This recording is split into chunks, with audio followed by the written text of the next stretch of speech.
ప్రభా యొక్క కార్యక్రమంలో ప్రభా చేరిన బిడ్డలందరిని కూడా నా ప్రభా మీరు జ్ఞాపకం ఉంచుకొని మమ్మల్ని అందరిని కాచి కాపాడిన తండ్రి స్తోత్రాలయ్యా. నా ప్రభా ఏ కూతులు జామున నా ప్రభా నీ బిడ్డల్ని నా ప్రభా ప్రార్థించడానికి లేపిన బిడ్డలకి స్తోత్రాలు ప్రభా.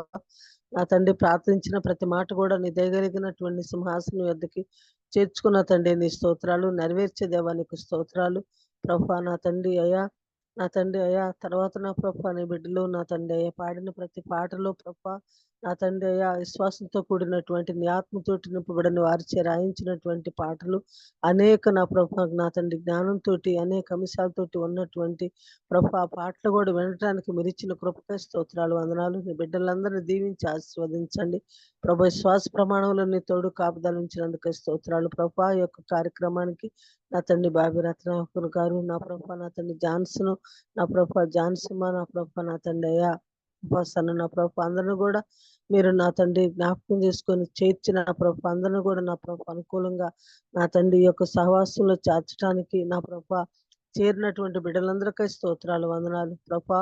వాక్యం ఇచ్చేటటువంటి దాసుల్ని నా ప్రభా నా తండ్రి అయ్యా మీరు బలపరచండి, నీ పరిశుద్ధాత్మతో నింపండి. మాట్లాడేవారు మీరు కాదు నేను అన్నావు కనుక నీ బోరుగా వాడుకొనమని మనం చేసుకుంటున్నాను. మా ఆత్మీయ జీవితాలకు అవసరమైన విషయాలు మీరు మాతో మాట్లాడండి ప్రభా. అనుదినము నా తండ్రి అయ్యా నీ బిడ్డలు మీరు బలపరిచి అనేక మంది చేత రోజుకొకరి చేత నా ప్రభా వాక్యం చెప్పిస్తూ నా ప్రభా మమ్మల్ని అందరినీ కూడా మీరు కాచి కాపాడుతూ వాక్యానుసారంగా జీవించే జీవితం బ్రతుకు మీరు మాకు నేర్పిస్తున్నందుకు స్తోత్రాలు ప్రభా. అయ్యా నా తండ్రి అయ్యా నీ దయగలిగిన స్థానికి మమ్మల్ని అందరినీ మా శరీర ప్రాణాత్మలు అప్పు చెబుతున్నావు. నీ దాసు నీ చేతికి అప్పు చెబుతున్నావు ప్రభా. నా తండ్రి అయ్యా మొదటి నుంచి నా ప్రభా చివరి మాట వరకు నా తండ్రి నీ పరిశుద్ధాత్మ తండ్రి నీ బిడ్డను నింపి బలపరచమని నీ దయగలిగిన స్థానికి నీ కుమారుని అప్పు చెప్తూ మా అందరిని మా శరీర ప్రాణాత్మలు కూడా నీ చేతులకు అప్పు చెప్పుకుంటూ యుగ సమాప్తి వరకు మీతో ఉంటానని వాగ్దానం చేసిన మంచి కాపరి బోధకుడు అతి త్వరలో మేఘాశయుడే రానై ఉన్న యేసయ్య పరిశుద్ధ నామములో ప్రార్థించి అడుగుచున్నాను పరమ తండ్రి. Amen. Amen. Amen. Praise Lord అమ్మా. దేవుని నామానికి మహిమ కలుగును గాక. Praise the Lord. కూడి వచ్చిన పరిశుద్ధులందరికీ దేవుని నామంలో వందనాలండి. ఈ సమయంలో మనకి వాక్యాన్ని అందించడానికి దైవానుచిత్తంగా ఏర్పరచబడినటువంటి బ్రదర్ విక్టర్ ఇమ్మానుయేల్ అయ్య గారు మనకి వాక్యాన్ని అందించడానికి సిద్ధంగా ఉన్నారండి. అదేవిధంగా తెలుగులో ట్రాన్స్లేషన్ చేయడానికి సిస్టర్ స్వర్ణలత సిస్టర్ గారు కూడా సిద్ధంగా ఉన్నారండి. వీరిని పరిచయం చేయడం గౌరవంగా భావిస్తా ఉన్నాను.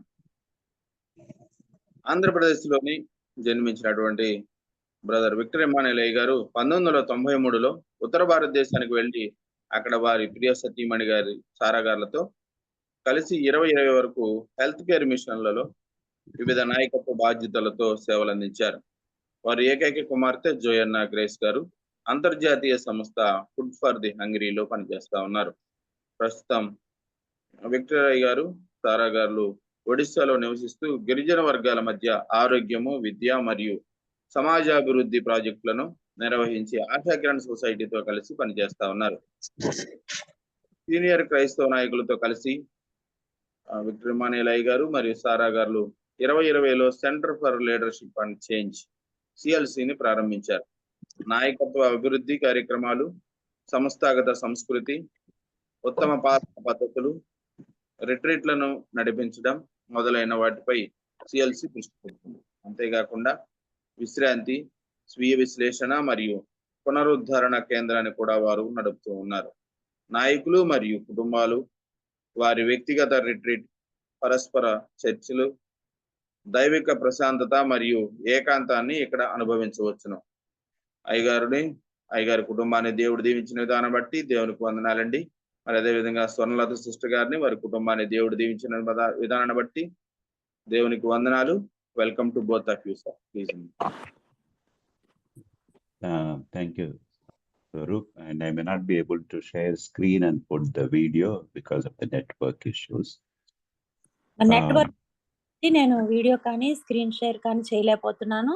అందరికీ కూడా వందనాలు. Johnson please. This morning I would like to spend some time in meditating from 1 Samuel chapter 2 verses 27 to 36.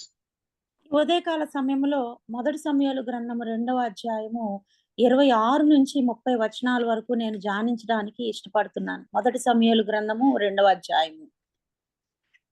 Sister, is it okay if we can read verses 27 to 36? 27 నుంచి 36 వచనాల వరకు చదువుకుందామండి. 1 సమూయేలు గ్రంథము 27వ అధ్యాయము. Okay brother, I will read. అంతటా దైవజనుడు ఒకడు ఏలీ వద్దకు వచ్చి ఇట్లనెను, యెహోవా నిన్ను గూర్చి సెలవిచ్చినదేమనగా, నీ పితరుని ఇంటి వారు ఐగుప్తు దేశమందు ఫరో ఇంట్లో ఉండగా నేను వారికి ప్రత్యక్షమైతిని. అతడు నా ముందర ఏఫోదును ధరించి నా బలిపీఠం మీద అర్పణమును ధూపమును అర్పించుటకై నాకు యాజకుడు అగునట్లు ఇశ్రాయేలు గోత్రములలో నుండి నేను అతన్ని ఏర్పరచుకుంటుని. ఇశ్రాయేలు అర్పించిన హోమ వస్తువులన్నింటినీ నీ పితరులకు ఇంటి వారికి ఇచ్చితిని.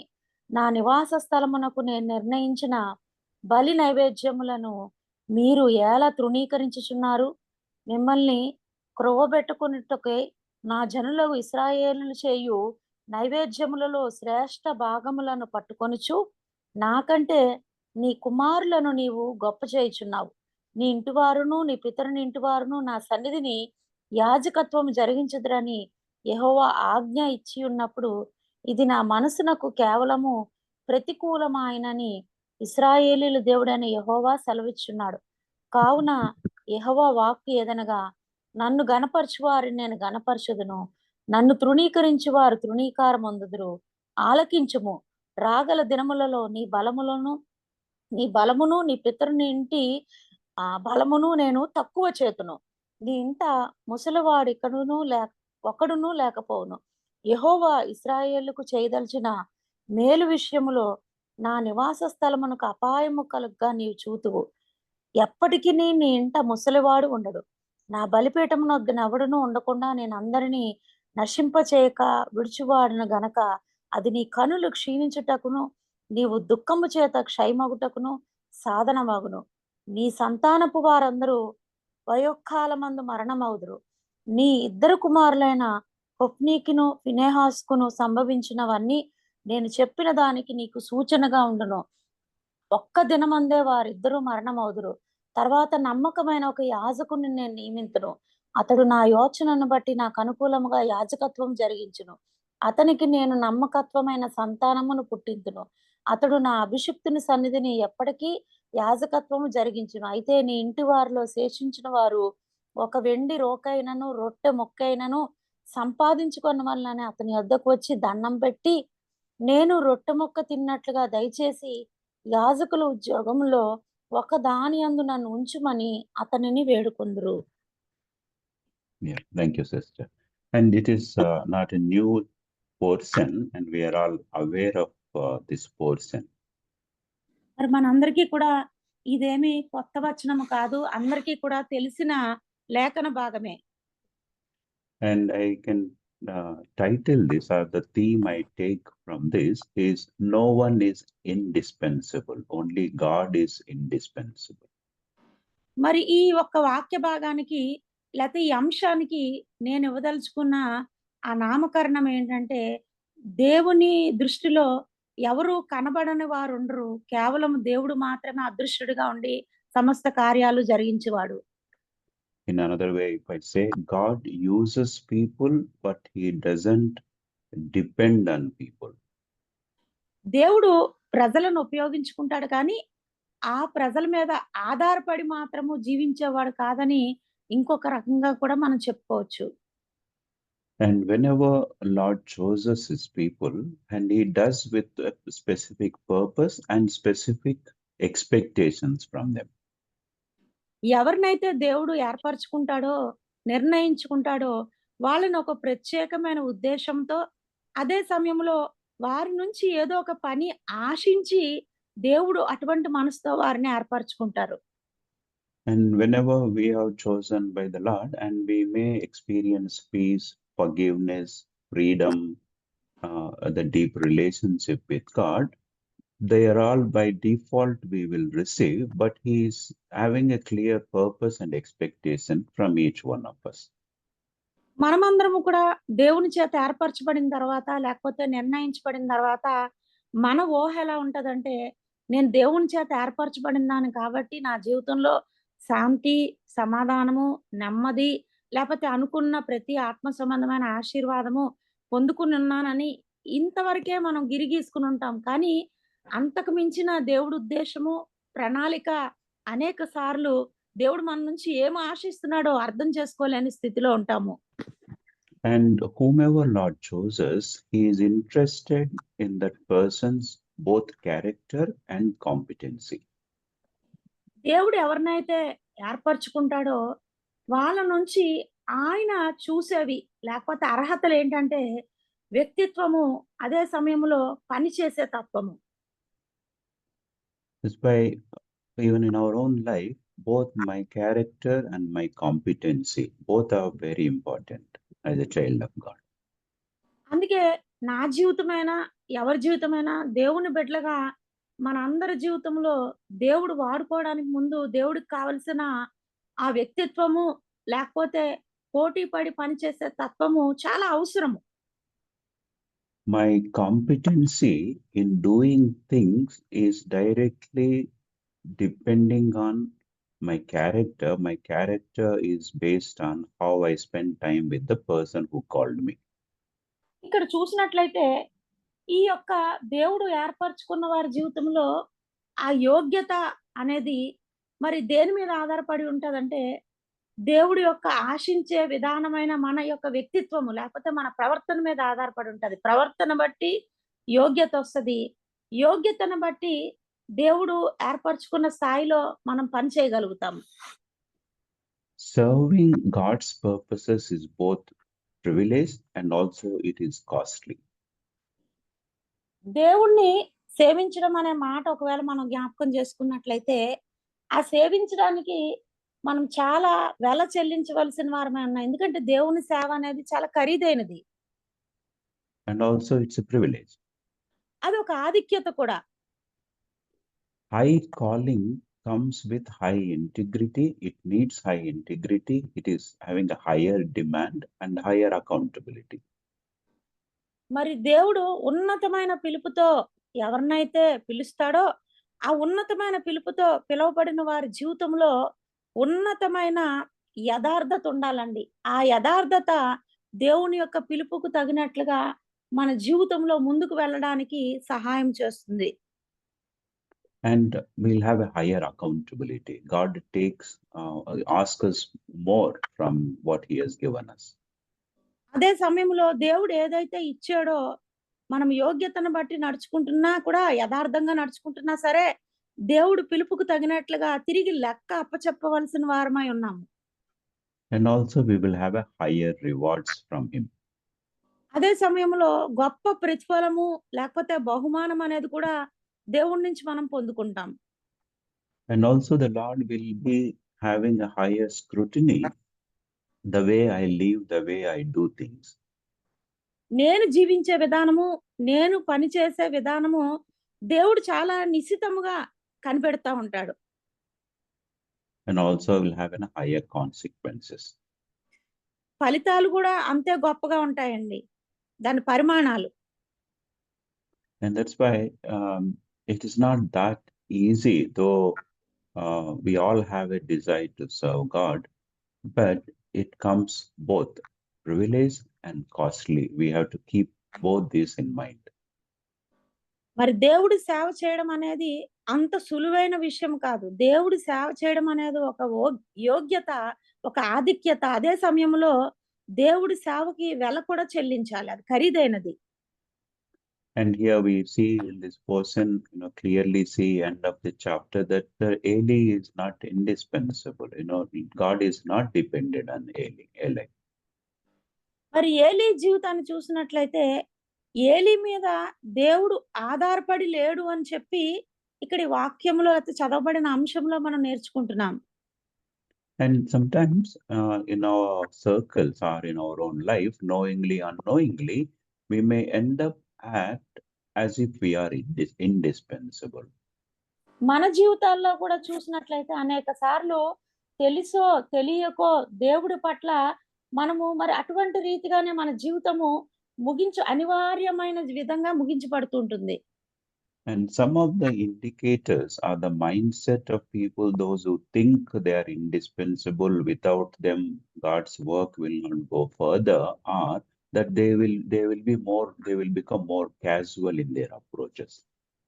కొంతమంది ఊహా విధానం ఎలా ఉంటదంటే, నన్ను దేవుడు ఏర్పరచుకున్నాడు కాబట్టి ఇంక ఇది అనివార్యము. అంటే దీన్ని ఇంకెవరు కాదనలేరు కాబట్టి నేను లేకుండా దేవుడి పని అవ్వదు అనే ఒక ఆ నిర్ధారణకొచ్చేసి చాలా సులువుగా, చాలా తేలిగ్గా తీసుకుంటా ఉంటారు. Sometimes they may have a negligence in the lack of seriousness in the way they conduct things. మరి దేవుడి కార్యాలు జరిగించే విషయంలో చాలా సార్లు ఈ ఏర్పరచుకున్న వారు కూడా నిర్లక్ష్యంగా ఉంటారు. And they may compromise to many things. కొన్నిసార్లు కొన్ని విషయాల్లో రాజీ పడిపోతూ ఉంటారు. And then slowly become insensitive to the Spirit's leading and end up living a routine life. చివరికి దీని ఫలితం ఎలా ఉంటదంటే, పరిశుద్ధాత్మ నడిపింపు విషయంలో ముందు కలిగిన సున్నితత్వాన్ని కోల్పోయి సాధారణ జీవితంలోకి వచ్చి సాధారణ జీవితం గడిపేస్తూ ఉంటారు. And if we ask ourselves, are we disappointed with God for some reasons? Yes, we all have a reasons that we have a disappointment with God. ఒకవేళ మనందరినీ కూడా ఒక ప్రశ్న అడిగినట్లయితే, నువ్వు దేవుడి గురించిన విషయాలలో లేకపోతే దేవుడి పట్ల నిరాశ కలిగిన సందర్భాలు ఉన్నాయంటే మనం అవునని చెప్పి దానికి చాలా కారణాలు చెప్తాం. And we also try to find reasons, genuine reasons why we have disappointed with God. Maybe our prayers are not answered, God has not guided, God has not blessed. దేవుడి పట్ల నిరాశకు మనం చెప్పే కారణాల్లో కూడా కొన్నిసార్లు యథార్థత ఉంటది. ఎందుకంటే నా ఎంత ప్రార్థన చేసినా నా ప్రార్థనకు జవాబు రావట్లేదు. దేవుడు నాకు ఏ మార్గము చూపించట్లేదు, లేకపోతే ఏ మార్గము తెరవట్లేదని చెప్పి దేవుడి విషయంలో ఉన్న అసంతృప్తి మనము చాలా చక్కని కారణాలతో చెప్తూ ఉంటాము. But in this portion, if we look at in another way, actually the Lord is expressing that he is disappointed with Eli. కానీ చదవబడిన లేఖన భాగనాల్లో చూసినట్లయితే మనిషి దేవుని పట్ల అసంతృప్తిని చూపించడం అనేది పక్కన పెడితే దేవుడే తను ఏర్పరచుకున్న మనుషుల విషయంలో చూపిస్తున్న అసంతృప్తి ఇక్కడ కనబడుతుంది. And here he clearly states the reasons why Lord is disappointed with his chosen one. తాను ఎన్నుకున్న ప్రజల జీవితంలో ఎన్నుకున్న వారి నుంచి తను ఏ విధముగా నిరాశ పొందారో లేకపోతే అసంతృప్తి పొందారో దేవుడు కూడా ఆ కారణాలు చూపిస్తున్నాడు. That's why it is important for you and for me to step back at times to ask ourselves and reflect ourselves, am I focusing on only my disappointment with God, or is God disappointed with my character and competency? అందుకే కొన్నిసార్లు మనం ఒక్క నిమిషం ఆగి ఆలోచించి ఎప్పుడు నా జీవితంలో దేవుడి పట్ల ఉన్న నిరాశ అసంతృప్తిని తెలియజేస్తూ పోవడం మాత్రమే కాదు, కానీ అసలు దేవుడు పిలుచుకున్న పిలుపు కానీ ఆ యోగ్యతను కనపరిచే విషయంలో కానీ దేవుడు నా పట్ల అసంతృప్తి కలిగి ఉన్నాడా, లేకపోతే దేవుడు ఆశించిన విధానంలో నేను ఉండలేకపోతున్నానా అన్నది ఆగి ఆలోచించుకోవడం చాలా మంచిది. And we can only understand whether God is disappointed with us or not only when we take time to quieten ourselves and listen to him and asking this question, Lord, are there any blind spots in me? Are there any things which you are not happy with my character and my competency? దేవుడు మన పట్ల నిరాశ కలిగి ఉన్నాడు, అసంతృప్తి కలిగి ఉన్నాడు అన్నది మనకు తెలియాలంటే కొంతసేపు మనం చేస్తున్న పనులన్నీ ఆపి నిశ్శబ్దంగా దేవుని సన్నిధిలో కూర్చుని కనిపెట్టి దేవుణ్ణి అడిగి, ప్రభా నా జీవితంలో నువ్వు అప్పగించిన పని విషయంలో నేను ఏదైనా నీకు అసంతృప్తి కలుగు చేస్తున్నానా, లేకపోతే గ్రుడ్డిగా నేను పోతున్నానా, లేకపోతే నన్ను నేను పరిశీలించుకోకుండానే ముందుకు వెళ్ళిపోతున్నానా అన్నది మనం దేవుని సన్నిధిలో అడగాలండి. Even if you look at, in the chapter 1 and 2 and 3 and 4 in First Samuel, Eli was focused sincerely in doing whatever as Lord has given, but we don't see that he has taken a time out to reflect and to ask these pertinent questions. Is everything all right with me? మొదటి సమయాల గ్రంథము 1 నుంచి 4 వచనాలు చూసినట్లయితే నిజమే, ఏలి యాజకుడు 4 chapters. 4వ అధ్యాయంలో చూసినట్లయితే ఏలి యాజకుడిగా ఉండి మరి దేవుడు తనకు అప్పగించిన పనంతా కూడా చేసుకుని పోతున్నాడు, మంచిదే. కానీ ఒక్క నిమిషమైనా ఆగి, ప్రభా నా జీవితంలో నిన్ను అసంతృప్తిగా చేస్తున్న పనులు ఏమైనా ఉన్నాయా అన్నది అడగలేకపోతున్నాడు. And even in chapter 2, we see the previous 12 to 26. The Eli's sons are problems to his father and to community and to God, who had chosen them also as a priest.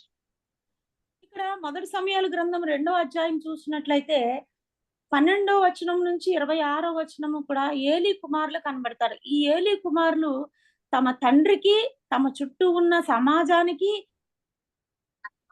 Even to God. ఉన్నారు, కానీ వారు నిజానికి యాజకులే. But Eli tried to address this problem some extent. In verse 23, we see that. మరి 23వ వచనంలో మనం చూసినట్లయితే దేవుడు మరి వారు చేస్తున్న పనుల విషయంలో ఏమీ కూడా ఈ చెడ్డ కార్యాల విషయంలో నాకు వినబడ్డాయని చెప్పి వాళ్ళని అడుగుతున్నాడు. 23వ వచనంలో As a father, he is trying to talking to them. ఒక తండ్రిగా వారితో మాట్లాడడానికి ప్రయత్నం చేస్తున్నాడు. He is expressing his concern. తన బాధ్యతను వారి పట్ల ఆయన వెల్లడిపరుస్తున్నాడు. But in the next portion, if you look at here, the Lord is actually focusing on, in the previous chapter, Eli is focusing on son's problem. In this portion, Lord is focusing on the problem of Eli, saying that I have a problem with you. ఇక్కడ ఈ వచనాల్లో ఏలి తన కుమారుల యొక్క సమస్య విషయంలో దృష్టి కేంద్రీకరించి వారిని అడుగుతున్నట్లుగా చూస్తున్నాం. కానీ ఆ తర్వాత వచనాలలో దేవుడే మరి ఏలి కుమారుల విషయంలో తనకున్న అసంతృప్తిని గురించి ఏలితో మాట్లాడుతున్నట్లుగా చూస్తున్నాం. That's why generally, by and large, we are all concerned for things around us. We are all concerned people around us. సాధారణంగా మన చుట్టుపక్కల ఉన్న పరిస్థితుల గురించి మనం ఒక భారాన్ని, బాధ్యతని దేవుని బిడ్డలుగా కలిగి ఉంటాము. We may be addressing people, we may be cautioning people, we may be warning people. అనేక సార్లు మన చుట్టుపక్కల ఉన్న ప్రజల్ని మనం ఉద్దేశించి మాట్లాడతాము, ఖండిస్తాము, బుద్ధి చెప్తాము. Or we may be discipling or counseling them. లేకపోతే వారిని ఏదో విధంగా శిష్యత్వంలోకి నడిపిస్తూ వాళ్ళకి కావలసిన సూచనలు, సలహాలు ఇస్తున్నామా? But we may have our own blind spots. ఇవన్నీ మనం చేస్తున్నప్పటికీ కూడా మన జీవితంలో మనం గుర్తించలేని కొన్ని విషయాలు ఉంటాయి.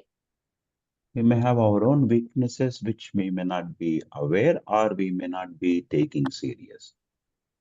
మనం వాటి విషయంలో పట్టించుకుంటున్నామా లేదా, లేకపోతే వాటిని తీవ్రంగా తీసుకుంటున్నామా అన్నది తెలియదు. కానీ కొన్నిసార్లు ఎవరికి ఉండవలసిన బలహీనతలు వాళ్ళకు ఉంటాయి. And we may be compromising, which only God may be noticing where we are compromising. కొన్నిసార్లు మనము పరిస్థితులతో ఎలా రాజీ పడిపోతున్నాం అన్నది అసలు మనుషులు ఎవరికి తెలియదండి. కానీ దేవుడు మనం ఏ ఏ విషయాల్లో రాజీ పడి బ్రతుకుతున్నామో అన్ని కూడా ఆయనకు తెలుసు. And that's why in chapter 3, verse 13, if you look at the Lord, what he has noticed here, we see what is his charge, why he is disappointed with Eli in chapter 3, verse 13. 3వ అధ్యాయము 13వ వచనంలో మరి దేవుడు ఏ ఏ విషయాల్లో ఏలి పట్ల, అతని కుమారుల పట్ల అసంతృప్తి కలిగి ఉన్నారు ఆయన మాట్లాడుతూ ఉన్నాడు. Chapter 3, verse 13, sister, if you can read. Yes, brother. తన కుమారులు తమను తాము శాపగ్రస్తులుగా చేసుకొని ఉన్నారని తాను ఎరిగియు వారిని అడ్డగించలేదు గనక అతని ఇంటికి నిత్యమైన శిక్ష విధింతునని నేను అతనికి తెలియజేయుచున్నాను. There are two things here. We see that he knew the sins of his sons. ఇక్కడ రెండు విషయాలు మనం గమనించవచ్చండి. తన కుమారులు చేస్తున్న పాపము ఏలీకి తెలుసు. And in fact, in chapter 2, he heard from others, but actually he directly has seen, he has noticed his son's issues, their integrity issues. మరి తన కుమారుల యథార్థత విషయంలో వారు చేస్తున్న తప్పుడు పనులన్నీ కూడా ఇతరులు చెప్పగా ఏలీ వింటున్నాడు. అదే సమయంలో తను కూడా మరి సూటిగా వాటన్నిటిని కూడా స్పష్టంగా చూడగలుగుతూనే ఉన్నాడు. And then in verse 13, another word we see that he failed to restrain them. He failed to stop them. He failed to take action on them.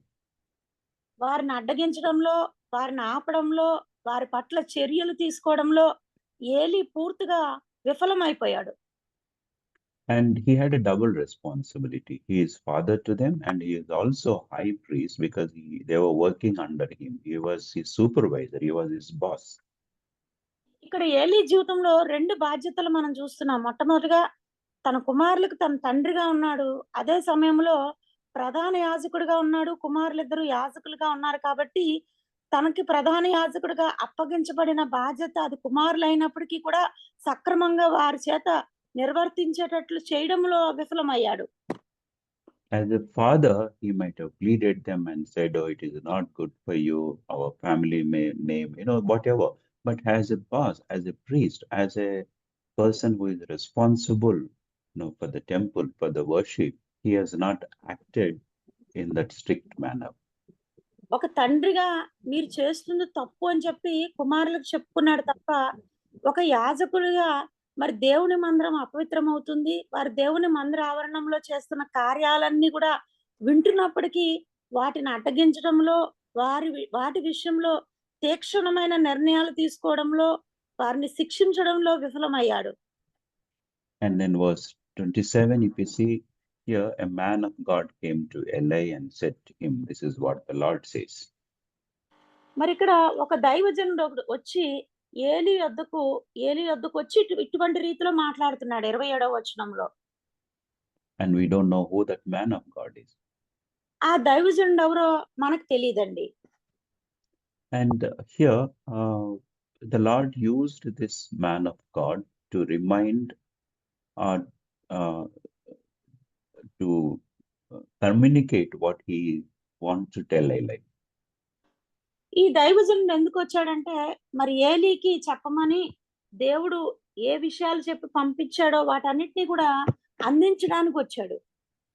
That's why in my life and in your life, there are so many unknown man of God.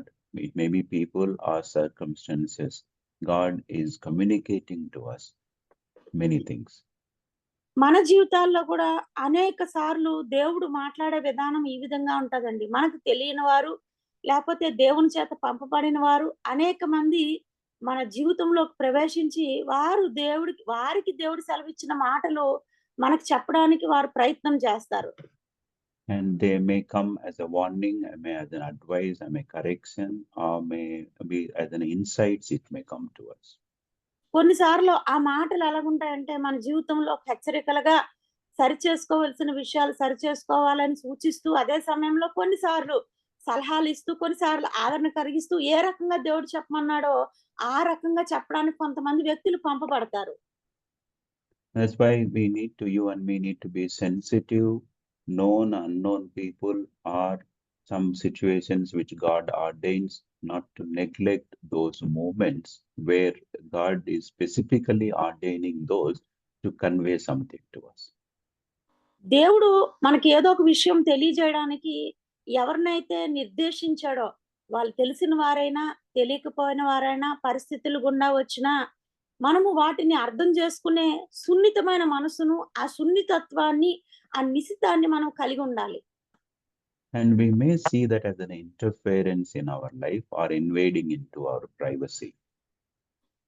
మరి వారు మన జీవితంలో లేకపోతే మన వ్యక్తిగత జీవితంలోకి తొంగి చూస్తున్నారని చెప్పి మనం ఎటువంటి విషయంలో కూడా అభ్యంతర పడకూడదు.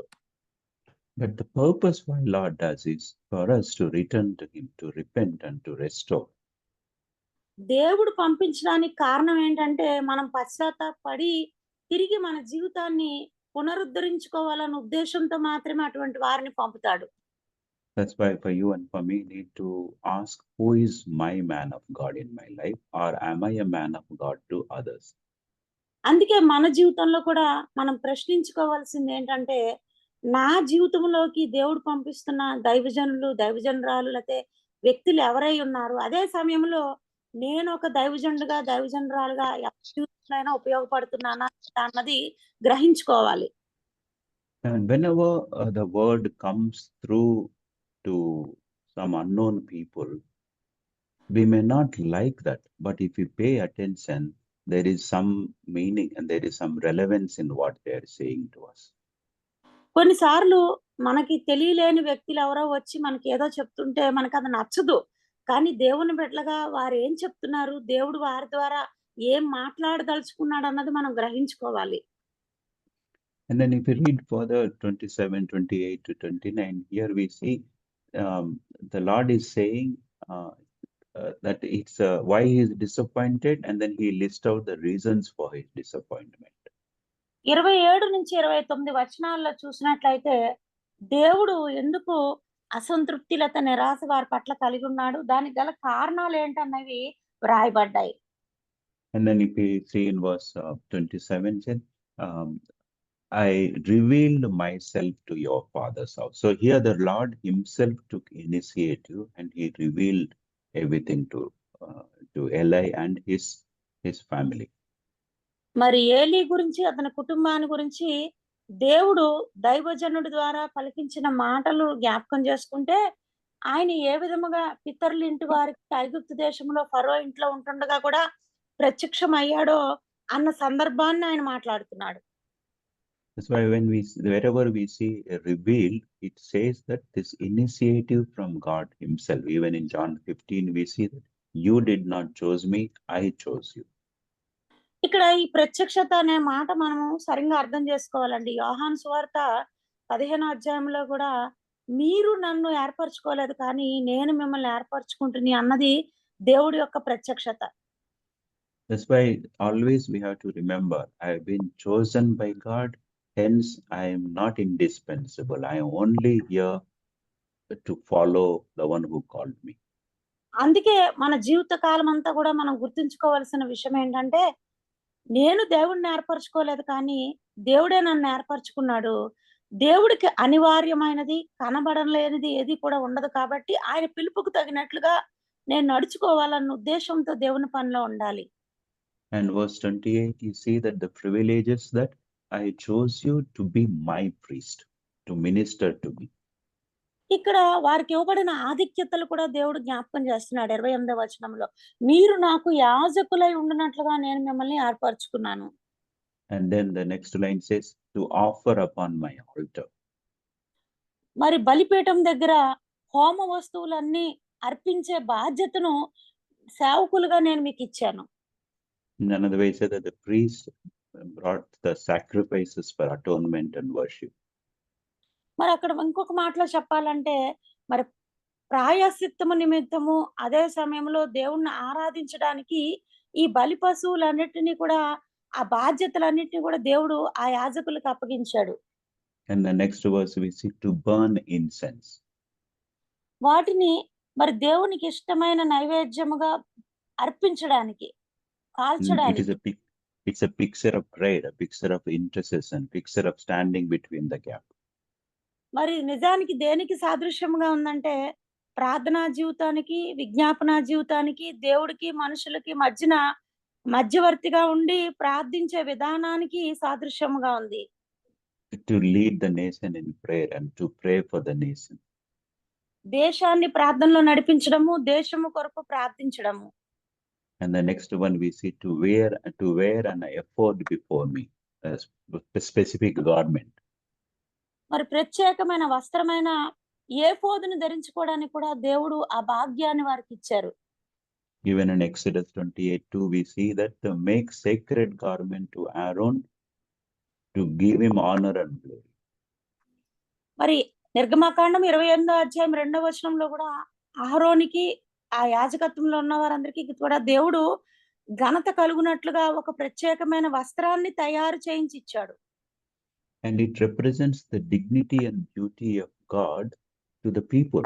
They are representing God. ఆ వస్త్రము దేనికి సాదృశ్యముగా ఉందంటే, దేవుడు వీరు ఏర్పరచుకున్నాడు, వీరు దేవుని సేవకులని చెప్పడానికి వారికొక హోదాని కలిగించే వస్త్రముగా అది ఉంది. And the next one we see, I gave all the offerings to your father's house. మరి మీ పితరులందరికీ కూడా నేను మరి మంచి ఆ హోమ వస్తువులను వారి పితరుల ఇంటి వారికి ఇచ్చితినని దేవుడు మాట్లాడుతున్నాడు. And the resources as God has given us to be a good stewards in how we use it. That is what the responsibility and the privilege. దేవుడు మనకి ఏదైతే ఇస్తున్నాడో వాటన్నిటి విషయంలో మంచి గృహ నిర్వాహకులుగా మనం ఉండాలన్నది దేవుడి యొక్క ఉద్దేశం. దాన్ని మనం అలాగే ఉపయోగించుకోవాలి. And this is what we have seen with Aaron and with Eli. And then if you look at in the New Testament, 1 Peter and 2:9, and the same privileges are given to you and me also. మరి అహరోనికి ఏలీకి మాత్రమే కాదు కానీ మొదటి పేతురు రాసిన పత్రిక 2వ అధ్యాయం 9వ వచనంలో కూడా మన అందరికీ దేవుడు ఇస్తున్న యోగ్యత భాగ్యం అది. And there we see that you are a chosen people, you are a royal priesthood, you are a holy nation, people belong to God. ఇక్కడ చూసినట్లయితే మనమందరము కూడా రాజులైన యాజక వంశముగా, పరిశుద్ధ జనముగా, దేవుని సొత్తైన ప్రజలుగా దేవుడి చేత నిర్ణయించబడిన వారము. And then say that to declare the praise of him. మరి ఆయన గుణాతిశయములను ప్రచురము చేయు నిమిత్తం మనం ఏర్పరచబడిన వారము. And how did this selection has happened? There we see that they are called out from darkness into his wonderful light. ఈ ఎంపిక అనేది దేవుడు ఎలా చేసుకున్నాడు, ఏ విధముగా చేసుకున్నాడంటే, చీకటిలో నుండి ఆశ్చర్యకరమైన తన గుణాతిశయములను ప్రచురం చేయడానికి వారిని వెలుగులోకి నడిపించుకున్నాడు. And today we all have this role of high priest as a chosen people. We all have this role of to be a priest, to offer, to pray, and to represent God. ఈ క్రొత్త నిబంధనలో కూడా మనం అందరము కూడా దేవుని తరపున యాజకులుగా, ప్రధాన యాజకులుగా ఏర్పరచబడిన వారము. ఆ పాత్రను మనము సమర్థముగా, సక్రమముగా పోషించవలసిన వారమై ఉన్నాము. That's why the high calling to serve his purposes is a calling for every believer. It is not just who are ordained pastors or those who are into so-called full-time ministry or those who have done a theological college. If you are, my sins are washed in the blood of Christ, and this high calling is by default, it is applicable to us. దేవుని ఉన్నతమైన పిలుపు అన్నప్పుడు ఆ ఉన్నతమైన పిలుపు కాపర్లకి, బోధకులకి, లేకపోతే అపోస్తలులకి, దేవుడు ఏర్పరచుకున్న వాళ్ళకే అని లేదు. కానీ ఎవరైతే దేవుడు తన ఉన్నతమైన సంకల్పంలో ఏర్పరచుకున్నాడో, తన బిడ్డలుగా చేసుకున్నాడో, అంటే ఆయన రక్తం ద్వారా కడిగి శుద్ధి చేశాడో, వారందరూ కూడా దేవుని సన్నిధిలో రాజులైన యాజక సమూహమే. వారందరికీ కూడా దేవుడు బాధ్యతలు అప్పగించాడన్న విషయాన్ని మనం గుర్తెరగాలి. And here we see that Eli, when he had this high calling, high privilege, high selection, but in verse 29, and we see that he has, why the Lord is putting, expressing disappointment. Why do you scorn my sacrifices and offerings? మరి ఇంత ఉన్నతమైన పిలుపుతో, నిర్ణయంతో, ఏర్పాటుతో దేవుడు వారిని పిలుచుకున్నప్పటికీ కూడా 29వ వచనంలో తనకి వారు ఏ విధముగా అసంతృప్తిని కలిగించారో ఆయన మాట్లాడుతున్నాడు. మీరేలా నా యొక్క నైవేద్యములను తృణీకరిస్తున్నాడు, నేను నిర్ణయించిన బలి నైవేద్యములను త్రోసిపుచ్చుతున్నారని అడుగుతున్నాడు. That's why even in the New Testament we see, to whom much is given, the much will be asked from them. అందుకే నూతన నిబంధనలో కూడా ఎవరికైతే ఎక్కువగా ఇవ్వబడతాదో వారి నుంచి దేవుడు కూడా ఎక్కువగా ఆశిస్తాడు. And the Lord is clearly expressing his disappointment, saying that why have you done this one? మరి దేవుడు ఎందుకు ఈ విధముగా మీరు చేశారని తన నిరాశని ఆయన తెలియజేస్తున్నాడు. And then verse, in that 29 only we see that you have paid more attention in protecting and caring for your sons or honoring your sons than honoring me. ఏలితో దేవుడు మాట్లాడుతూ నాకంటే నీ కుమారులను గొప్ప చేస్తున్నావు అంటే, నాకంటే అన్నప్పుడు మరి కుమారులను ఎక్కువ పట్టించుకుంటూ దేవుణ్ణి పక్కన పెట్టాడన్న అర్థాన్ని కూడా మనం అక్కడ చూస్తున్నాం. And then there it includes Eli also, that you honor your sons more than me by fattening yourself. That means enjoying that food of the sacrifices which your sons have actually by demand have taken. నీ కుమారులు ఏదైతే అధికారాన్ని చలాయించి జనులందరి దగ్గర శ్రేష్టమైన భాగాలు నైవేద్యాలు పట్టుకుని మరి దేవుడి సన్నిధిని అపవిత్రపరిచారో ఆ చేస్తున్న పనులు బట్టి నాకంటే నీ కుమారులు నువ్వు గొప్ప చేస్తూ వారు చేస్తున్న కార్యాలను బట్టి నువ్వు రాజీ పడిపోయి ఆనందిస్తున్నావని ఏలీని దేవుడు హెచ్చరిస్తున్నారు. And that's why in verse 30 we see what God's expectation, what is that attitude matters to God. Here we see that I will honor those who honor me. అందుకే దేవుడు తను ఏదైతే ఆశించాడో లేకపోతే తను ఏది ఉద్దేశించి వారిని యాజకత్వంలోకి పిలుచుకున్నాడో నిరాశ చెందినప్పుడు ఆయన మాట్లాడుతున్న మాట, నన్ను గణపరచు వారిని నేను గణపరచుదును. And many times we take only this verse as a promise. Oh, I have honored God, God has honored me. But we miss that entire the portion what is written about Eli. చాలా సార్లు మనం అందరము చాలా తెలివిగా వాగ్దానముగా ఈ రాయబడిన లేఖన భాగంలోంచి నన్ను గణపరచు వారిని నేను గణపరుస్తానన్న మాట తీసుకుని ఆనందిస్తాం, కానీ దాని తర్వాత ఏం రాయబడిందో ఎప్పుడు ఆలోచించము. And there is actually written another one is, if you don't honor me, it says those who despise me will be disdained. They will be dealt very severely. నన్ను తృణీకరించువారు నన్ను విసర్జించువారు తృణీకరించబడతారు విసర్జించబడతారన్న మాటను మనం అంత తీవ్రంగా తీసుకోము, అసలు దాన్ని చదవము. And the way we take this promise is a materialistic way of honoring, or in a quantity wise when the blessings takes place, we consider it as God has honored our effort. నన్ను గణపరచువారు నేను గణపరచుదునన్న మాట ఇంకా చెప్పాలంటే మనము ఈ భూ సంబంధమైన ఆశీర్వాదాలకి లేకపోతే మనం చేసిన దానికి ప్రతిఫలంగా దేవుడు నన్ను గణపరిచేశాడని చెప్పి ఈ లోక సంబంధమైన ఆలోచనతోనే దాన్ని మనం తీసుకుంటా ఉంటాము. Or it may be our ministry growth also, or it may be our financial growth. మరి పరిచర్య విషయంలో ఆర్థికంగా కూడా మనం బాగా ఎదిగినప్పుడు దేవుడు నన్ను గణపరిచేశాడని చెప్పి ఈ మాటను తీసుకుంటాము.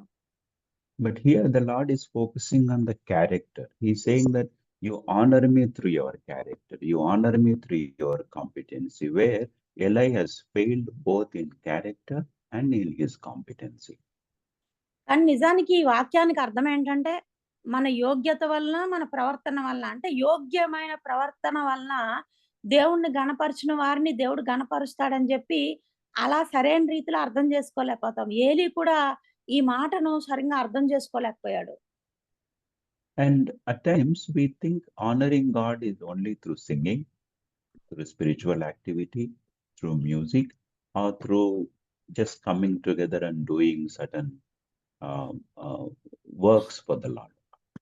చాలా సార్లు దేవుణ్ణి గణపరచడం అంటే మనము కూడా ఈ విధంగానే అనుకుంటూ ఉంటాం. పాటలు పాడడము, ఆరాధన చేయడము, లేకపోతే ఆత్మ సంబంధమైన కొన్ని కార్యక్రమాలు చేయడము, ఇవన్నీ పరిచర్యలో భాగం కాబట్టి ఇవన్నీ చేసేస్తూ నేను దేవుణ్ణి గణపరుస్తున్నాను అని అనుకుంటాము. That's why in order, what are the attitude we need to have if we have to honor God? What is that we need to focus? What does it mean to be honoring God? అసలు దేవుణ్ణి గణపరచడానికి మన వైఖరి ఏ విధంగా ఉండాలి, మన ప్రవర్తన ఏ విధంగా ఉండాలి, ఏం చేస్తే దేవుని నామము గణపరచబడుతుంది అన్నది మనకు అర్థం కావాలి. And the first thing is honoring God is to accept that I am chosen by him, I am a limited person, and acknowledging Lord's ultimate authority. మరి గణపరచడంలో మొట్టమొదటి భాగం ఏంటంటే దేవుడు నన్ను ఏర్పరచుకున్నాడు, నేను చాలా పరిమితమైన వ్యక్తిని, కానీ నా పైన సర్వాధికారం కలిగిన వాడు దేవుడే అని దేవుడి యొక్క సార్వభౌమ అధికారానికి మనల్ని మనం అప్పగించుకుంటే దేవుని గణపరిచిన వారం అవుతాము. And another way of honoring God is that I need to be serious and sincere in all my responsibilities, need to discharge with integrity, diligently, and with hard work. మరి ఇంకొక విధంగా దేవుణ్ణి గణపరచడం ఏంటంటే దేవుడు నాకు ఏ బాధ్యతలైతే అప్పగించాడో, ఏ పనినైతే నిర్దేశించాడో ఆ పని అంతటిని కూడా యథార్థమైన హృదయముతో శ్రద్ధగా యోగ్యమైన రీతిలో దేవుడు అనుకున్న రీతిలో వాక్య ప్రకారముగా నేను చేస్తాను అని చెప్పి ఎవరైతే అటువంటి రీతిగా తమ జీవితాలు సమర్పించుకుంటారో వారు మాత్రమే దేవుణ్ణి గణపరిచేవారు. That's why in an honoring God through our work is primarily how faithful I am rather than how successful I am. కాబట్టి దేవుడి విషయంలో దేవుడు అప్పగించిన పనిని చేసేటప్పుడు ఈ పనిలో నేను ఎంత విజయము సాధించాను అన్నదానికంటే ఎంత నమ్మకంగా ఈ పనిని నేను చేశాను అన్నదే చాలా ప్రాముఖ్యమైన విషయము. And the next one is honoring God to honor God through our bodies. And our bodies are created by God. We need to honor through our bodies. మూడవదిగా దేవుణ్ణి ఏ విధంగా గణపరచాలంటే మన శరీరాలు దేవుడు అమర్చినవి కాబట్టి మన దేహాల ద్వారా దేవుణ్ణి మహింపరచడం, మన శరీరాల ద్వారా దేవుణ్ణి మహింపరచడం అనేది చేయాలి. Many times we have this wrong understanding, oh, we die and this body is, goes into the dust. So we neglect our bodies. చాలా సార్లు ఒక తప్పుడు అభిప్రాయం ఏంటంటే అసలు ఈ శరీరంతో దేవుణ్ణి మహింపరచడం అవసరం లేదు, ఎందుకంటే మన్ను అయినది మన్నుకి చేరిపోతుంది కాబట్టి దాని పని నాకు లేదని అనుకుంటాము.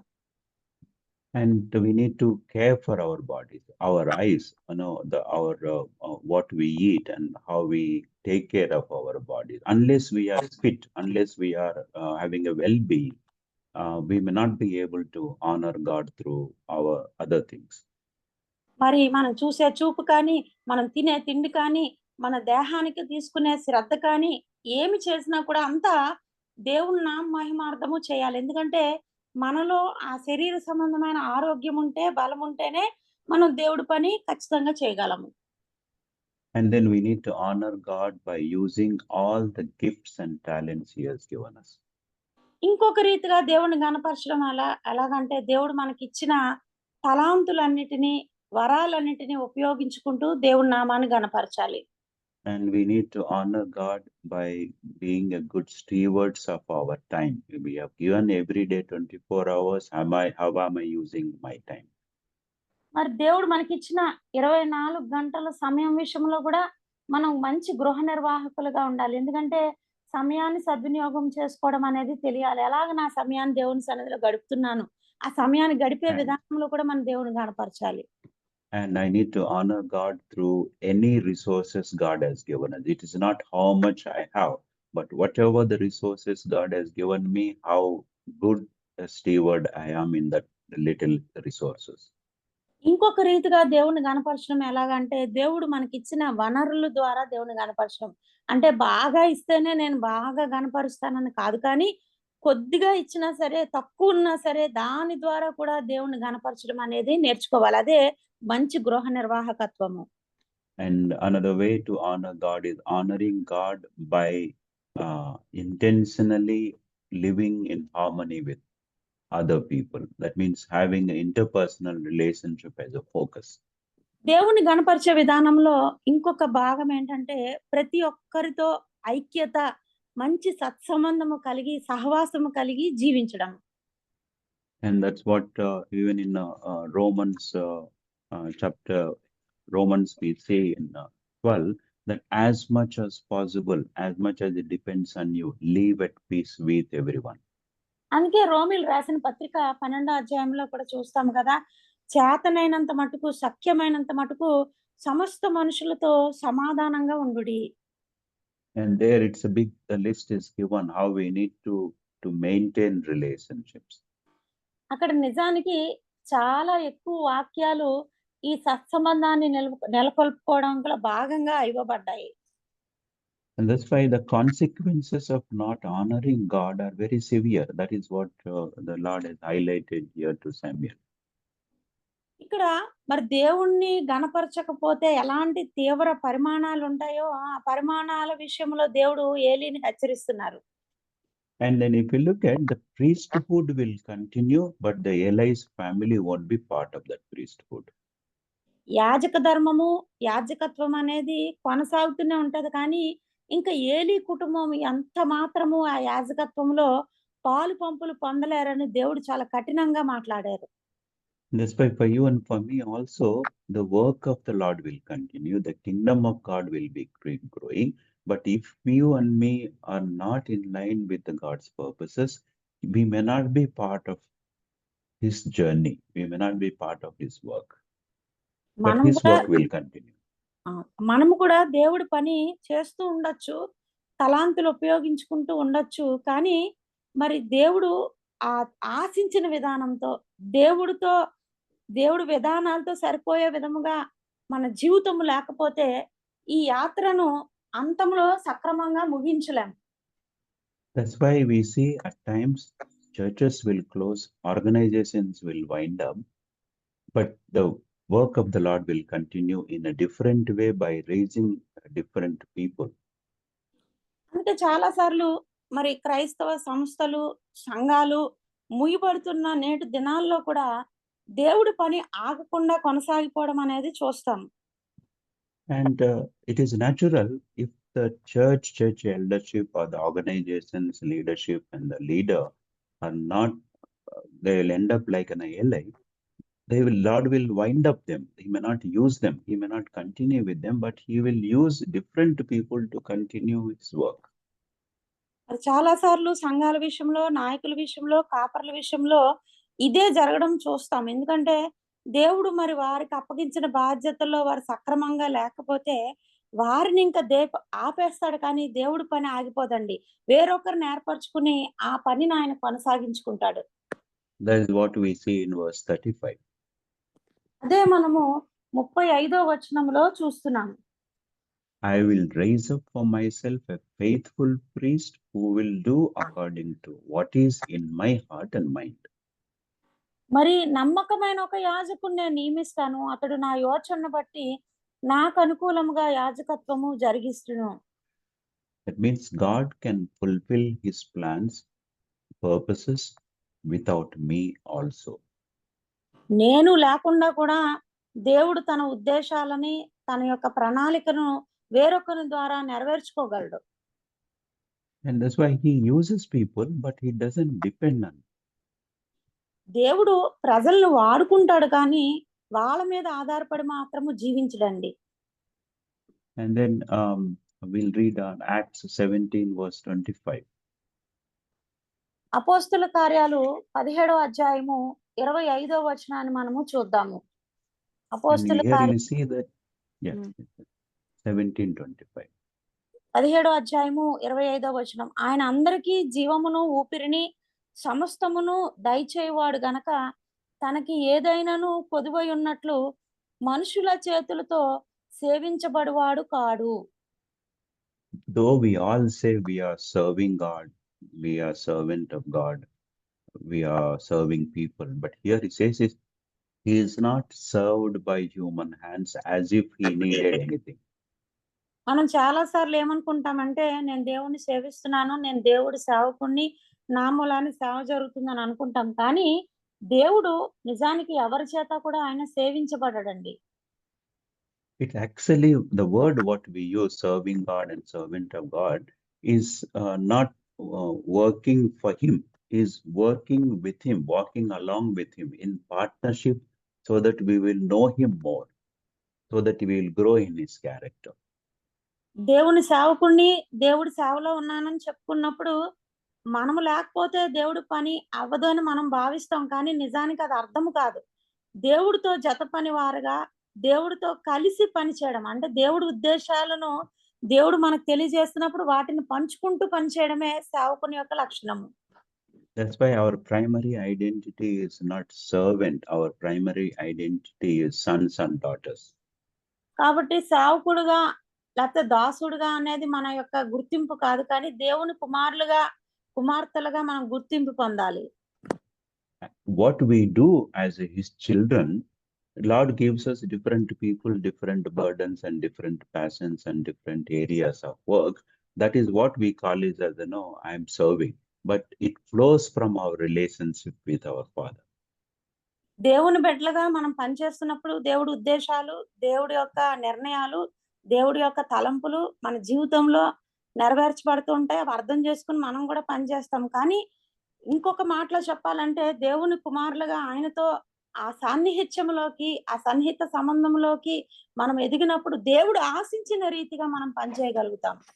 That's why our introduction intentionally we need to do it when we introduce, I am a follower of Christ, I am a disciple of Christ. And rather than saying I am so and so, I am a missionary, I am a pastor, I am a servant, I am a full-time, and so on. So I am a follower of Christ. I am a child of God. I am a disciple of Father. అందుకే మనల్ని మనం పరిచయం చేసుకున్నప్పుడు కూడా నేను సేవకుడిని, కాపరిని, సువార్థికుడిని, అది ఇది అని చెప్పుకోవడం కాదు. కానీ అసలు మన గుర్తింపు ఏంటో మనం చెప్పుకోవాలి. నేను క్రీస్తుని అనుసరిస్తున్న వాడిని, లేకపోతే ప్రభువుకు చెందిన వాడిని, ఆయన కుమారుడను, ఆయన జత పనివారం అని చెప్పుకోవాలి. I'll just conclude by just highlighting 4 points. 4 మాటలు చెప్పి నేను ఈ వాక్యాన్ని ముగిస్తాను. And may the Lord help us to be careful with our casual approach in our responsibilities as an individual and as in a family person, even as in a church and then at workplace. వ్యక్తిగతంగా కానీ, కుటుంబ పరంగా కానీ, సంఘ పరంగా కానీ, పనిచేస్తున్న స్థలాల్లో కానీ మన గుర్తింపు ఏమైనదో, మనము ఏ విధంగా దేవునితో కలిసి పనిచేయాలన్నది మనం నేర్చుకోవడానికి ఈ మాటలన్నీ ఉపయోగపడతాయి. And help us be careful not to give any foothold to enemy. నిందించుటకు మనము శత్రువుకు అవకాశం ఇవ్వకుండా ఉంటాము. And not to neglect promptings of the Spirit of the Lord in our day-to-day life. That promptings may be through people, that promptings may be reminders, maybe through circumstances. దేవుడు ఏ విషయాల్లో మనల్ని హెచ్చరిస్తున్నారో అది ఎవరి ద్వారా అయినా, ప్రజల ద్వారా అయినా, సేవకుల ద్వారా, ఎవరి ద్వారా అయినా అవి మనము ఆత్మ ద్వారా స్వీకరించాలి. కానీ వాటి విషయంలో నిర్లక్ష్యంగా ఉండకూడదు. None of us are perfect. We will only be perfect when we meet and see the Lord. But we need to have a heart of repentance and restoration. Brother, some disturbance is coming. Once again, tell me. Yeah, none of us are perfect, but we need to have a heart of humility, repentance, and restoration. Okay. మనలో ఎవరము కూడా పరిపూర్ణము కామండి. కానీ మనల్ని మనం తగ్గించుకుని పశ్చాత్తాపడి దేవుని వైపు తిరిగి ప్రభువా నన్ను పునరుద్ధరించు అని అడిగినప్పుడు తప్పనిసరిగా దేవుడు ఆశించిన విధానంలో వాడబడతాము. May the Lord help us. And I know as I was sharing and preparing, it was quite heavy for me. The Lord has spoke to me. But I know on areas where I need to be careful. May the Lord help all of us to serve His purposes faithfully. మరి ఈ యొక్క మాటలు లేకపోతే లేఖన భాగాలు నేను సిద్ధపడుతున్నప్పుడు నిజానికి నా హృదయంలో ఎంతో భారం కలిగి ఉన్నాను. ఎందుకంటే దేవుడు మీతో మాత్రమే కాదు కానీ నాతో కూడా మాట్లాడుతున్నాడు. కాబట్టి ఏ విషయాల్లో మనం సరిచేసుకోవాలో సరిచేసుకుంటూ దేవుడు అప్పగించిన పనిని ఆయన ఆశించిన రీతిలో చేయడానికి, ముగించడానికి సిద్ధపడదాము. దేవుడు అటువంటి రీతిలో మనకి సహాయము చేయును గాక. Amen. Thank you, sister. Thank you, brother. Amen. Thank you Victor Emmanuel గారు, చక్కని వాక్యాన్ని మాకు అందించినందుకు. పరిశుద్ధాత్మ దేవుడు మిమ్మల్ని ప్రేరేపించిన విధానం బట్టి దేవుని నామానికి మహిమ కలుగును గాక. అలాగే సిస్టర్ స్వర్ణ గారు చక్కగా ట్రాన్స్లేట్ చేసినందుకు మీకు కూడా వర్చువల్ ప్రేయర్ ఫ్యామిలీ తరపున ప్రత్యేక వందనాలు తెలియజేస్తున్నానండి. మనం ప్రైజ్ లార్డ్ సిస్టర్. సిస్టర్ కూడా చాలా సంవత్సరాల నుంచి మన గ్రూప్ లో జాయిన్ అవుతున్నారండి. స్టార్టింగ్ లో సాక్ష్యం కూడా చెప్పారు సిస్టర్. ఆ సాక్ష్యం మీరు గనక వినాలని ఆశపడితే మన గ్రూప్ లోనే ఉంటదండి, వర్చువల్ యూట్యూబ్ లో ఉంటది. ఆ ప్లేలిస్ట్ కి వెళ్తే మీకు అక్కడ సిస్టర్ ఫోటో ఒకటి కనిపిస్తుంది, అక్కడ మీకు అందుబాటులో ఉంటదండి. దయచేసి ఆ సాక్ష్యం కూడా మీరు వినొచ్చండి. థ్యాంక్ యూ సిస్టర్, చక్కగా ట్రాన్స్లేట్ చేశారు. అట్లాగే ఇమాన్యుయల్ గారికి కూడా ప్రత్యేక వందనాలు తెలియజేస్తున్నానండి. మన మధ్యలో ఉన్న విజయ్ కుమార్ గారు, పాస్టర్ విజయ్ కుమార్ గారు ముగింపు ప్రార్థన, పరలోక ప్రార్థన ఆశీర్వాదం ఇవ్వాల్సిందిగా కోరుతున్నానండి. ప్రార్థన చేసుకుందామండి. మహోన్నతుడును సర్వాధికారి అయిన మమ్మల్ని మిక్కిలిగా ప్రేమిస్తున్న పరిశుద్ధుడు అయిన మహోన్నతుడా, నీకు ఈ ఉదయకాల సమయంలో వందన సమర్పణ తెలియజేసుకుంటున్నాం. అయ్యగారి ద్వారా, ఇమాన్యుయల్ విక్టర్ గారి ద్వారా, అలాగే అమ్మగారి ద్వారా చక్కని ట్రాన్స్లేషన్ ద్వారా తండ్రి మాకు ఈరోజు కనులు తెరిపించిన విధానానికి వందనాలు తెలియజేసుకుంటున్నాం. మీరు నన్ను గనపరిచినట్లయితే నేను మిమ్మల్ని గనపరుస్తాను అనేటువంటి విషయంలో ఎన్నో మరి సూక్ష్మమైనటువంటి విషయాలను పాటలు పాడుట, బోధించుట, కానుకలిచ్చుట కాదు కానీ మరి ఒక వ్యక్తిత్వాన్ని కాపాడుకునే విషయంలో అసంపూర్ణ జీవితంలో సంపూర్ణులుగా ఎలాగ సిద్ధపడాలి అనేటువంటి ఆలోచనల ద్వారా మమ్మల్ని హెచ్చరించారు.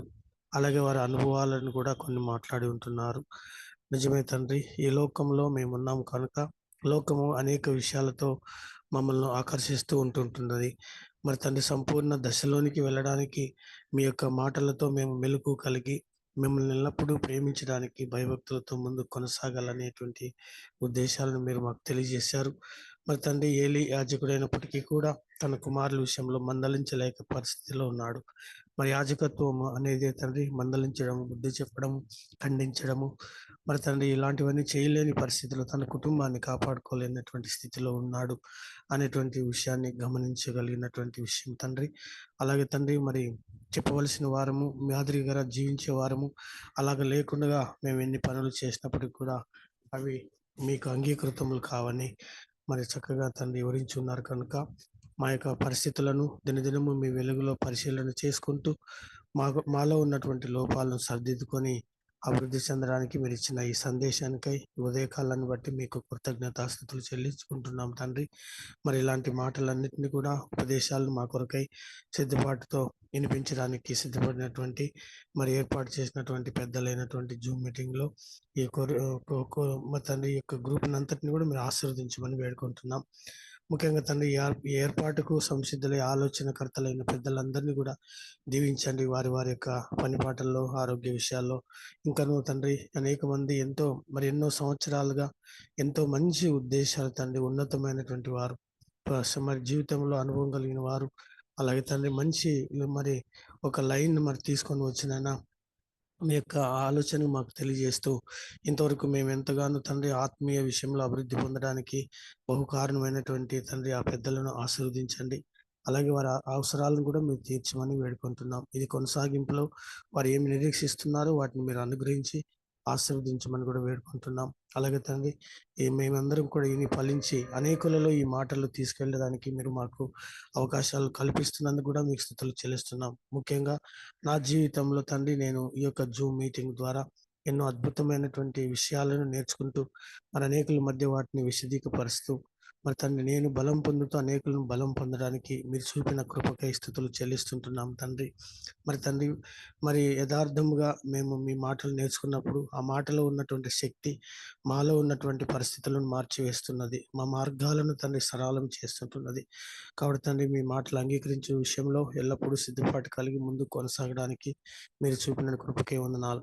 ఉదయకాలమునే మేల్కొని 3 గంటల నుంచి తండ్రి మరి ప్రార్థన వీరులైనటువంటి అమ్మగారు పెద్దలందరినీ కూడా దీవించండి తండ్రి. వారి ఓపికలో, వారి సహనంలో, వారి యొక్క బాధ్యతలో నేను తండ్రి వారు చేస్తున్నటువంటి అందరి కూర్చి చేసిన ప్రయాసపడుతుంటుండగా మీ తండ్రి వారిని ఆశీర్వదించమని వేడుకుంటున్నాం. అలాగే తండ్రి వారి ప్రార్థనలు మా జీవితాలలో అనేక ఫలాలను మేము చూస్తున్నాం, స్తోత్రాలు చెల్లిస్తున్నాం తండ్రి. మరి ముఖ్యంగా రాబర్ట్ జేమ్స్ అయ్య గారిని మీ యొక్క దృష్టికి తీసుకొని వస్తున్నాం. అనారోగ్య పరిస్థితిలో ఉంటుండగా ఆయన తండ్రి ఆరోగ్యవంతుడిగా మరి తిరిగినైనా పరిస్థితులను మధ్య మిమ్మల్ని ఎక్కువగా గనపరిచి ఆ యొక్క మరి రోగాన్ని అధిగమించి విజయ సూత్రము, విజయ బాటలో ముందుకు సాగడానికి సహాయం దయచేయండి. మరి తండ్రి వచ్చినటువంటి ఆ యొక్క శోధన మరి తండ్రిలో నిలబడి దాన్ని జయించడానికి సహాయం దయచేయమని వేడుకుంటున్నాం. అలాగే తండ్రి ఇంకా ఎంతో మంది ప్రార్థన విన్నపాలు ఉంటున్నాయి, వారందరినీ కూడా పేరు పేరున జ్ఞాపకం చేసుకుంటున్నాం. ఈ చక్కటి ఉదయాన్ని మాకు ఇచ్చి ఆశీర్వదించి దీవించినందుకు మరొకసారి మరి తండ్రి ట్రాన్స్లేషన్ చేసిన అమ్మగారిని, వాక్య ఉపదేశం చేసిన అయ్యగారిని ఆశీర్వదించండి. మరి చేరి వచ్చిన ప్రతి ఒక్కరిని కూడా దీవించి ఆశీర్వదించి మీ స్తుతులు చెల్లించుకుంటూ ఈ దీన ప్రార్థన మా ప్రభు మా రక్షకుడు మీ ప్రియకుమారుడైన యేసుక్రీస్తు యొక్క అతి శ్రేష్టమైన నామం నందు అడిగినవన్నీ పొందుకుంటూ మీ నామాన్ని ఘనపరచు వచ్చిస్తూ యేసు పరిశుద్ధ నామంలో అడిగి వేడుకుంటున్నాం తండ్రి, ఆమెన్. పరలోక ప్రార్థన చేసుకుందామండి. పరలోకమందున్న మా తండ్రి, నీ నామము పరిశుద్ధపరచబడును గాక, నీ రాజ్యం వచ్చును గాక, నీ చిత్తం పరలోకమందు నెరవేర్చిన ప్రకారం భూమి మీద నెరవేరును గాక. నేడు మాకు కావాల్సిన చేస్తున్నారు, మా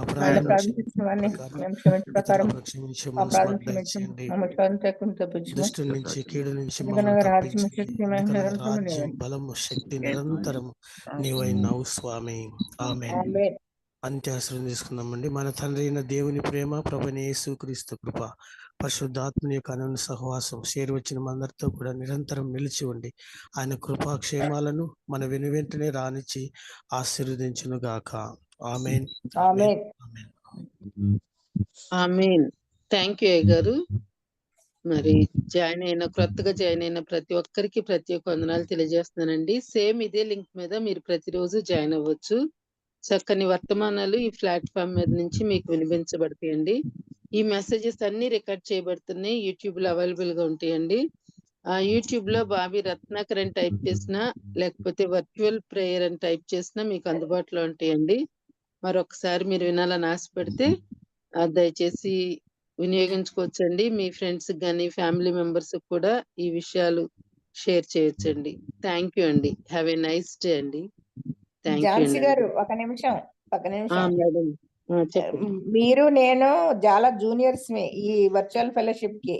వర్చువల్ ఫెలోషిప్ తరఫున మనం కాదు, ఆవిడ చాలా సీనియర్. మరి షీలా గారు బాబీ గారికి సొంత చెల్లెళ్ళు లాంటి వాళ్ళు ఆవిడ. చాలా సహవాసం, వాళ్ళకి చాలా కాలం అన్యోన్యంగా ఉంటారు వాళ్ళు. ఎప్పటి నుంచో ఎవరు మేడం? ఆవిడే నన్ను ఇంట్రడ్యూస్ చేశారు ఇక్కడ ఈ సోనీ గారు. దీనికి. తెలుసు అండి, తెలుసు ఫస్ట్ నుంచి. అవునవును తెలుసు, సాక్ష్యం కూడా విన్నాను స్టార్టింగ్ లోనే. చాలా మంచి సాక్ష్యం ఆవిడది. అవునండి. అదే అంటే తను చాలా బిజీగా ఉంటారు కాబట్టి అన్ని రోజులు రాలేరు. కానీ నన్ను మొదట ఇంట్రడ్యూస్ చేస్తున్నది సోనీ సిస్టరే, వర్చువల్ ఫెలోషిప్. అది లింక్ అది పంపించి అన్ని చేసి జాయిన్ అవ్వమని చెప్పడం అవన్నీ చేశారు. ఓకే, వందనాలు. Okay, thank you.